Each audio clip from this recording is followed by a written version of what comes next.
All right, the idealist understanding of Revelation 17 and 18.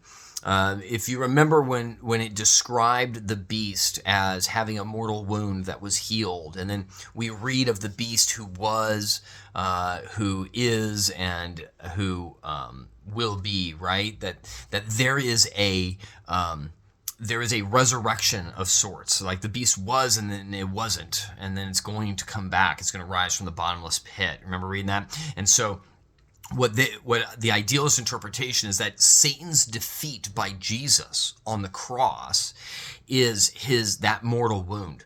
Like that is what crushed Satan.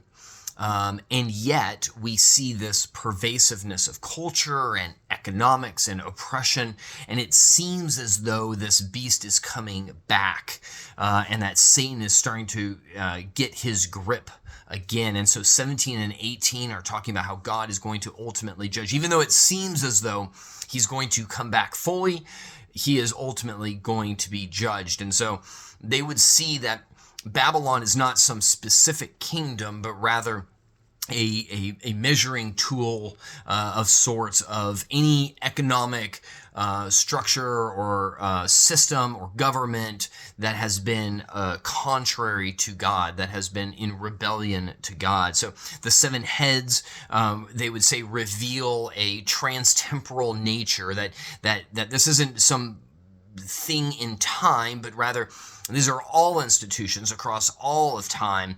And the 10 horns are figurative of the great power of the kings of the earth. They're not distinct, but they're just referencing this like holistic power of these kings. And so Babylon just becomes any institution or culture characterized by pride and overabundance and persecution and idolatry. And that many kingdoms will fall into this category. And if you remember, we read in 1 John, many antichrists have been, and there will be one in the future. And so the idealists would then look at that and just talk about this repetitive nature of these idolatrous kingdoms. And in John's day, that kingdom was Rome in particular.